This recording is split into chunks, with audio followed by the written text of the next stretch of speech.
Tout est bon, allez, je vais pas nous faire perdre plus de temps. Si tu veux regarder ta finale, on va attaquer tout de suite, hein. Normalement, ça dure longtemps, donc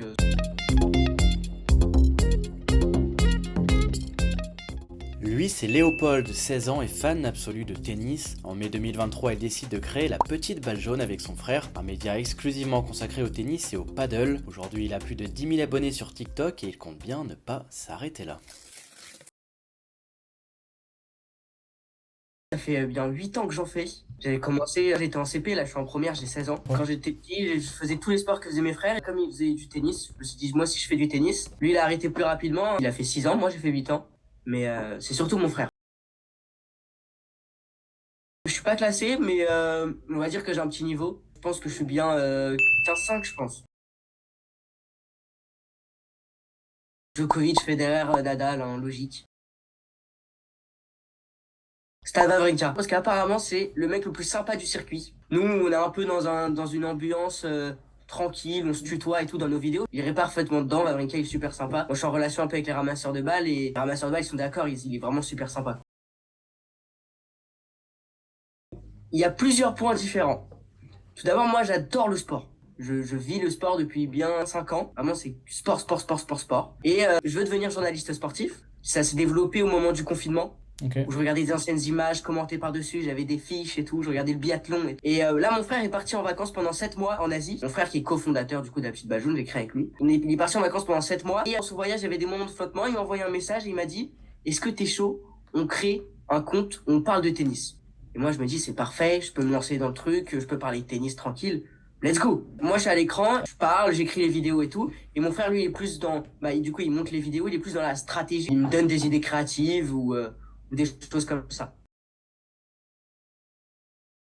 Au moment où je me lance, non. Je me suis pas dit ça. Mon but, c'est pas d'avoir un maximum d'abonnés. C'est juste de parler de ce que j'aime et les gens qui aiment le tennis, qu'ils aiment bien, ils se tiennent au courant de l'actualité de tennis et c'est pas forcément un objectif d'avoir un maximum d'abonnés. C'est incroyable. Waouh.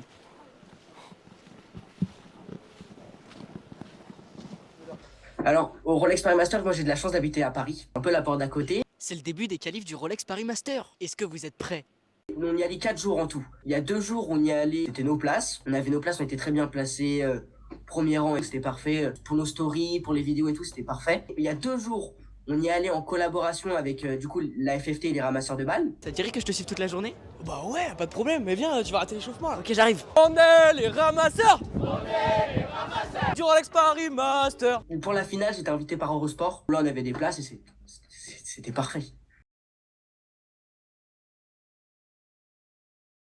Le nom, c'est mon frère qui l'a trouvé. Il avait le temps du coup de trouver le nom, de trouver toute la charte graphique, on va dire, qu'on trouve Ouais. à peu près partout sur le compte. Et la Petite Balle Jaune, en même temps, c'est pas dédié au tennis parce que du coup on parle au padel, donc ça peut concerner plusieurs sports. Au début, on était parti sur le beach tennis, mais c'est pas un sport qui est encore très évolué. Du coup, tennis, padel, c'était parfait pour parler de la Petite Balle Jaune. En même temps, si on a un micro, si on a un micro, on peut mettre la Petite Balle Jaune sur le micro.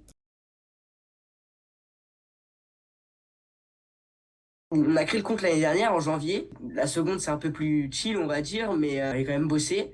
Et la première, c'est quand même très important.